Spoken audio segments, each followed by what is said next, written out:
जय श्री राधे। मैं आचार्य प्रशांत कौशल आज आपके समक्ष पुनः उपस्थित हूँ एक प्रश्न का उत्तर लेकर। दो कुंडलियाँ आई हैं। इसमें पूछा गया है कि इन कुंडलियों में क्या प्रेम विवाह का योग है या नहीं। आज की वीडियो में हम जिनका प्रश्न है उनके प्रश्न का उत्तर देंगे एवं यह भी जानेंगे कि जन्म कुंडली में हम प्रेम विवाह का योग किस प्रकार देखते हैं एवं जन्म कुंडली में किस प्रकार ग्रहों की स्थिति होने पर प्रेम विवाह सफलतापूर्ण हो जाता है एवं ग्रहों की अशुभ स्थितियां किस प्रकार होती हैं जिस कारण से प्रेम विवाह में अड़चन आती है। तो सबसे पहले हम यह जानते हैं कि जन्म कुंडली में हम किस प्रकार प्रेम विवाह देखते हैं। तो हम विवाह देखते हैं सप्तम भाव से एवं प्रेम विवाह देखते हैं पंचम भाव से। यदि जन्म कुंडली में पंचम भाव एवं सप्तम भाव के स्वामी आपस में चतुर्विध में से किसी भी प्रकार का यदि संबंध बना रहे हैं तो प्रेम विवाह के उस जन्म कुंडली में योग होते हैं। यदि पंचम एवं सप्तम के स्वामी संबंध नहीं बना रहे फिर भी योग देखे जाते हैं। वो किस प्रकार देखे जाते हैं, अब यहाँ पर एक हम सिद्धांत को लागू करते हैं भावात भावम, यानी भाव से भाव तक। पंचम भाव से पंचम भाव गिनेंगे तो नवम भाव, सप्तम भाव से सप्तम भाव गिनेंगे तो लग्न। यदि आपस में इनमें से कुछ भावों के स्वामी यदि आपस में संबंध करते हैं तो प्रेम विवाह के योग होते हैं। अब हम जो प्रश्न पूछे गए थे उन्हें हम इन कुंडलियों में देखते हैं कि क्या इनकी कुंडली में प्रेम विवाह के योग हैं या नहीं, और हैं तो वो सफलतापूर्ण सिद्ध होने वाले हैं या फिर कुछ कठिनाई से सिद्ध होने वाले हैं, या फिर क्या उपाय करने से इनके विवाह में सफलता मिल सकती है। तो सबसे पहले आप कुंडली देखेंगे। एक कुंडली है कर्क लग्न की, वो लड़के की है, एवं जो मिथुन लग्न की कुंडली आपको दिखाई दे रही है वो लड़की की कुंडली है। तो सबसे पहले हम लड़के की कुंडली में देखते हैं योग। आप इसमें देखेंगे कि पंचम भाव के स्वामी हैं मंगल, सप्तम भाव के स्वामी शनि, लग्न के स्वामी चंद्रमा और नवम भाव के स्वामी गुरु।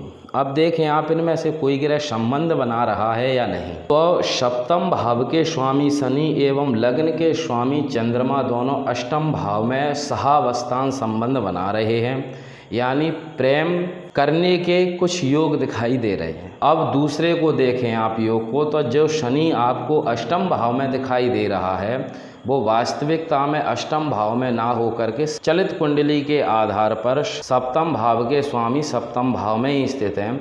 अब आप देखेंगे कि पंचम भाव के स्वामी चतुर्थ भाव में स्थित हैं मंगल, एवं सप्तम भाव के स्वामी सप्तम भाव में ही स्थित हैं। अब ये दोनों भी आपस में संबंध बना रहे हैं।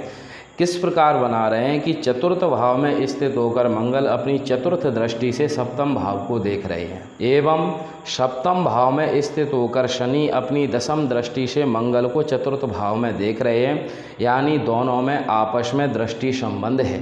दो योग बन रहे हैं प्रेम विवाह के, लेकिन जो योग बन रहे हैं वो अशुभ स्थान में बन रहे हैं एवं आपस में शत्रु ग्रहों में ये योग बन रहे हैं। इस कारण से इस कुंडली में प्रेम विवाह करने में कुछ समस्याएं उत्पन्न होंगी। एवं अब दशा अंतर्दशाएं भी देखें आप तो गुरु की महादशा में चंद्र की अंतर्दशा चल रही है, जो चंद्र अष्टम भाव में स्थित हैं। इस कारण से गुरु नवम भाव के स्वामी हैं, चंद्र लग्न के स्वामी हैं, इसलिए इनके मन में प्रबल इच्छा प्रेम विवाह की इस समय पर उत्पन्न होगी, लेकिन इस समय पर होना असंभव होगा क्योंकि चंद्रमा अष्टम भाव में स्थित है।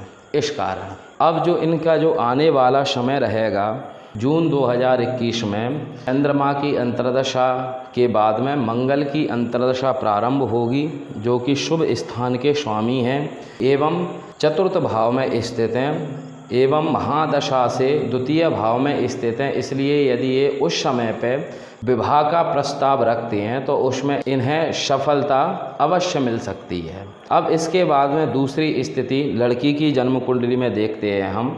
लड़की की जन्म कुंडली मिथुन लग्न की है। इसमें भी आप संबंध देखें तो लग्न के स्वामी बुध एवं नवम भाव के स्वामी शनि दोनों आपस में संबंध बनाकर नवम भाव में ही स्थित हैं, तो एक योग प्रेम आदि करने का बनता है। अब आप इसमें देखेंगे कि पंचम भाव के स्वामी एवं सप्तम भाव के स्वामियों में भी प्रबल संबंध है। किस प्रकार संबंध है? तो पंचम भाव के स्वामी शुक्र हैं, जो कि दशम भाव में मीन राशि यानी गुरु की राशि में स्थित हैं, और सप्तम भाव के स्वामी गुरु हैं, जो पंचम भाव में शुक्र की राशि में स्थित हैं, यानी प्रबल क्षेत्र संबंध एवं आपस में बना रहे हैं एवं शुभ ग्रह हैं, तो जातक को अशुभ फल की प्राप्ति नहीं कराते। तो जो लड़की की कुंडली में योग बन रहे हैं वो शुभ स्थानों में बन रहे हैं, एवं जो ग्रह बना रहे हैं वो भी आपस में सम या मित्र इस प्रकार के हैं। तो इसलिए लड़की के में योग जो बन रहे हैं वो शुभ योग बन रहे हैं एवं अच्छे योग बन रहे हैं, लेकिन जो लड़के की कुंडली में कुछ योग बन रहे हैं वो अशुभ स्थानों में बन रहे हैं एवं आपस में शत्रु समशत्रु ग्रहों में योग बन रहे हैं। तो कुछ लड़के की ओर से इस विवाह में समस्याएं उत्पन्न हो सकती हैं। इसके लिए इन्हें, जैसे बुध का समय लड़की की जन्म कुंडली में चल रहा है, अंतर्दशा चल रही है, तो बुध को प्रबल करें, बुध का जाप आदि करें, या फिर गणपति जी की पूजा आदि करें, या फिर सबसे अच्छा पार्वती मंगल का पाठ करें, तो इनके में विवाह के योग बनेंगे।